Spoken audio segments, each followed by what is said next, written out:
बांग्लादेश ने बड़े बुरे तरीके से पाकिस्तान को पहला टी20 मैच हराया और अगर आप 110 पे ऑल आउट हुए हैं मतलब आपने बड़ी गंदी क्रिकेट खेली है इस मैच में।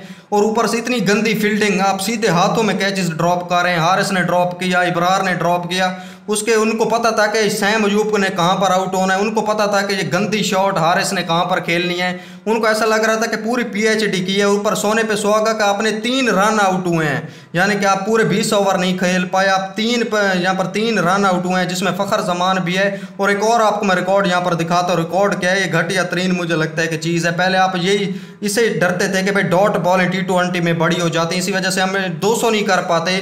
और आपने 70 बॉलें डॉट खेल दी हैं 120 में से। आप वैसे तो 120 बॉलें नहीं खेल पाए 20 ओवर से पहले ही आप ऑल आउट हो गए हैं, लेकिन आपने 70 बॉलें डॉट खेल दी हैं और उनको सब पता था कि इनको कहाँ पर आउट करना है। और यहाँ पर अब्बास अफरीदी ने 3 छक्के मारे हैं और आपके पावर हिटर जो फ़खर जमान है और खुशदिल शाह उन्होंने 2 छक्के मारे हैं। यानी कि ये स्टैट्स ये बताते हैं कि आपने आज घटिया तरीन क्रिकेट खेली है, गंदी क्रिकेट खेली है। इसी वजह से आपने ये पहला टी20 मैच हारे हैं, जो कि 2 महीने के बाद ये इंटरनेशनल क्रिकेट आई है और पहले हमारी हार के साथ शुरुआत हुई है। और सबसे पहले शुरुआत से शुरू करते हैं। सबसे पहले मैं देख रहा हूँ सोशल मीडिया पर के इतना क्रिटिसाइज़ किया जा रहा है इन बॉयज़ को। सैम अयूब के अलग से एडिट निकल रही हैं कि भाई ये है आपका no look shot, Mohammad Haris के अलग से यहाँ पर रील्स निकल रही हैं, एडिट निकल रही हैं।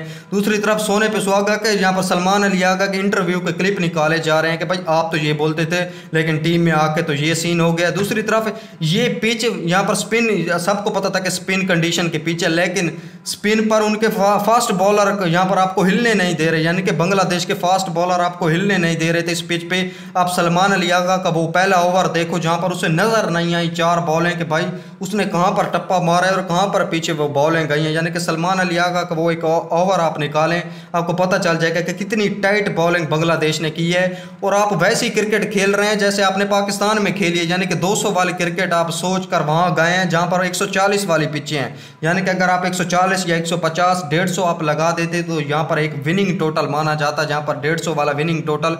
और आप 200 के चक्कर में 110 पर ऑल आउट हो गए हैं। अगर आप यहाँ पर 150 लगाने में कामयाब हो जाते और आप के जो 3 रन आउट हुए हैं उनमें से अगर एक भी रन आउट अगर एक रन आउट हो तो 2 रन आउट ना होते तो आप 200 प्लस स्कोर, 200 प्लस कह रहा हूँ, आप 150 प्लस स्कोर बना सकते थे, जिसमें Fakhar Zaman set player run out हुए। अगर फ़खर जमान का पहले ओवर में कैच हो जाता तो ये 70 पे टीम ऑल आउट हो सकती थी, 80 पे। जो फ़खर जमान उन्होंने एक लाइव दी और फ़खर जमान ने 44 बना गया, उसी की बदौलत पाकिस्तान 110 बना पाया। वरना खुशदिल शाह आप 45 पे 5 खिलाड़ी आउट थे, आपको 20-30 पे 3 खिलाड़ी आउट थे। और सबसे पहले मैं बात करना चाहता हूँ सबसे पहले सैम अयूब और हारिस का। जैसे मैंने आपको पहले बोला कि उनको पता था कि इनको कहाँ पर आउट करना है। भाई ओवर में अगर 9 स्कोर आ चुके हैं, 2 चौके लग चुके हैं, तो क्या ज़रूरत है वहाँ पर सीधा शॉट खेलना। मुझे सिर्फ सैम अयूब से यही मसला है कि भाई ठीक है, क्रिटिसाइज़ नहीं करते, एडिट भी नहीं बनने चाहिए। जो बाबर रिजवान का नाम लिया जा रहा है वो भी ठीक है, एडिट नहीं बनने चाहिए। भाई पाकिस्तान को मैचेस जीतने चाहिए, इन टीम ने गलती की है, सब पर हम डिटेल में बात करते हैं, लेकिन ये एडिट भी नहीं बनने चाहिए। और जो सैम अयूब आप गलतियां कर रहे हैं वो भी गलती नहीं होनी चाहिए। आप इतनी इंटरनेशनल क्रिकेट आप खेल चुके हो कि आपको पता होना चाहिए कि भाई उन्होंने यहाँ पर फिल्टर रखना है, उन्होंने वहीं पर ही लूज बॉल करनी है और आपने वहीं पर ही शॉट खेलना है। भाई यहाँ पर सीधे आउट हो जाए, यानी कि सामने आउट हो जाए या बोल्ड हो जाओ, मैं मान लूँ कि भाई आपसे गलत शॉट खेला गया या फिर उन्होंने अच्छी बॉलिंग कर दी है, वहीं पर ही आउट हो रहा है बंदा जहाँ पर ये शॉट खेलते हैं और उन्होंने वहीं फिल्टर रखा होता है और वहीं पर ही उन्हें टीमें आउट करती हैं। जब ऑस्ट्रेलिया, इंग्लैंड, इंडिया जैसी बड़ी टीमें आएंगी तो इनको कैसे फंसाएंगी, वो तो चुटकी से यूं फंसा देंगे। जिस तरह का बैन स्टोक का, जिस तरह का पैट कमिंस का माइंड सेट है, वो तो ऐसे चुटकी में इन प्लेयर्स को फंसा लेंगे। सिर्फ ये मेरा कहना है कि यहाँ पर सैम अयूब को ये वाली शॉट अगर खेलनी है तो प्रॉपर वाली शॉट खेलनी है। ये आधा नू लोग, आधा तीतर आधा बटेर वाला शॉट नहीं खेलना कि वो कैच ही हो जाए। और यहाँ पर आज देखे दोबारा से उसी शॉट पर ही बंदा आउट हुआ है। और दूसरी तरफ आज एक्सपीरियंस बड़ा मैटर करता है। जिस तरह आपको फ़खर जमान ने दिखाया कि ऐसा लग रहा था कि फ़खर जमान अलग पिच पर खेल रहे हैं और बाकी पूरी टीम अलग पिच पर खेल रही है। और मोहम्मद हारिस के ऊपर आ जाते हैं, 3 चौके एक ओवर में लग चुके हैं। मैं देख रहा था कि ये बंदे का माइंड है या नहीं है, कितनी इनको लोग क्रिटिसाइज कर चुके हैं, कितनी मिन्नतें तरलों के बाद ये बंदा इंटरनेशनल क्रिकेट में आया है। सब इसे एक्सेप्ट कर रहे हैं कि टी20 में एक सेंचुरी भी मार दी है, लेकिन अच्छी क्रिकेट खेलेगा। सबको पता है कि 150 वाले पिचे इस पर आराम से टाइम लेके खेलना है। और 3 चौके भी एक ओवर में लग चुके हैं, उसके बावजूद फ़खर जमान 2 चौके लगा चुका है, हारिस यहाँ पर पीछे चौका लगा चुका है यहाँ पर, यानी कि स्कूप खेल चुका है, और उसके बावजूद कितना लूज और गंदा शॉट मारे वहाँ पर ही सीधा। सबको पता है कि इसने यहीं पर ही शॉट खेलना है, उन्होंने आधा पिच डिलीवरी दी और सीधा भाई साहब ने खड़ा कर दिया। इतना बुरे तरीके से ये सैम अयूब और हारिस आउट हुए हैं।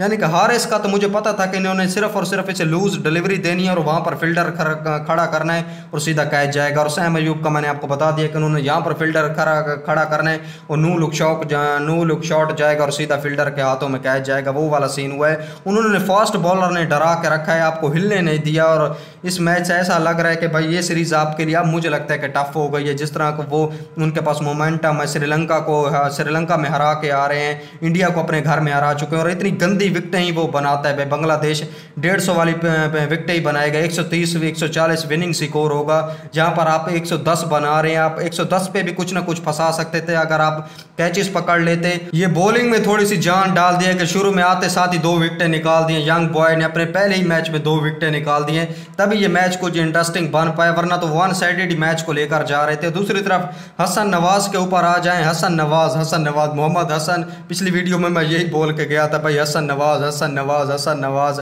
मोहम्मद, एक तो मोहम्मद नवाज है, एक हसन नवाज है। यानी कि कितना ये मैं पढ़ ही लेता हूँ सीधा, मुझे ये बड़े नाम मिक्स हो रहे हैं। हसन नवाज, ठीक बोल रहा हूँ, हसन नवाज दोबारा से 0 पर जाता बना। जिस तरह हमने न्यूजीलैंड वाली सीरीज़ देखी थी, वहाँ पर सेम बल्ला घुमा रहा था कि भाई बैड स्विंग हो के कहीं और ही चली जाती है बॉल, और आज सेम वही हुआ कि 200 वाली अप्रोच के साथ वो तीतर बटेर वाला सीन ही हो जाता है कि भाई बल्ला ऊपर जाता है, वो वापस वहाँ पर ही स्विंग हो जाता है, और वहाँ पर नहीं पता कि कहाँ पर कैच जा रहा है, कहाँ पर बाउंड्री पर ये बॉल पहुँचेगी नहीं पहुँचेगी, भाई हिट मार देनी है। वही वाला हसन नवाज का भी काम था।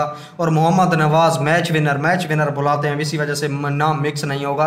मैच विनर भाई साहब तो वैसे ही रन आउट होकर चले गए, यानी कि इतना बंदे प्रेशर में है, ऐसा लग रहा था कि पूरी टीम ही प्रेशर में चल रही है। यानी कि 3 रन आउट होना और 2 कैचेस ड्रॉप करना और 110 पे ऑल आउट होना आपको इस बात की निशानी देता है कि ये टीम काफ़ी यहाँ पर प्रेशर में, और ऐसा लग रहा है कि भाई काफ़ी पीछे से प्रेशर है कि भाई 200 तो बनाना ही बनाना है। जो फैंस के आप एडिट देख रहे होंगे मैच के बाद, अगले मैच पे पता नहीं कैसे आएंगे।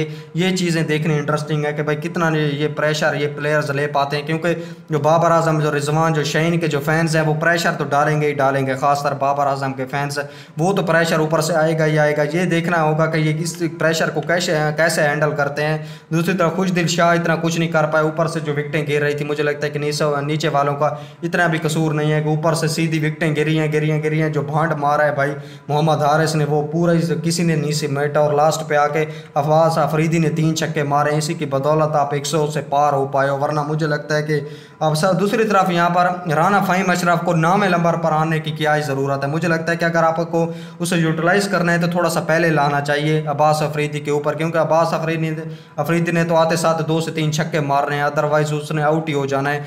और 2 3 4 10 बॉलें तक फ़हीम अशरफ लेता है, उसके बाद वो हिटिंग करता है। यानी कि ये थोड़ी नॉर्मल सी बातें हैं जो मुझे भी पता है और आप सबको पता है कि भाई पाकिस्तान तो वैसे ही ऐसे टून बैठा होता है कि भाई साहब कोई हम भांड नहीं कर रहे, हम जानबूझ के भांड करेंगे। दूसरी तरफ आपने 70 बॉलें डॉट खेल दी हैं। आप पहले कहते रहते थे 120, यहाँ पर 120 के स्ट्राइक रेट से किसी ने नहीं खेलना, T20 में हम 200 नहीं बना सकते क्योंकि हम डॉट बॉलें बहुत खेलते हैं, लेकिन आपने 70 बॉलें डॉट खेल दी हैं। वैसे पिच भी ऐसी थी, लेकिन 70 बॉलें डॉट खेलना ये अपने आप में एक बड़ी बात है कि आपने सिर्फ गंदे शॉट ही या अपने हेलीकॉप्टर शॉट ही घुमाए हैं। ठीक है, इस वीडियो को एंड करते हैं। वीडियो पसंद आई तो वीडियो को लाइक कर देना, चैनल को सब्सक्राइब कर देना। मिलते हैं अगली वीडियो में। अल्लाह हाफिज़।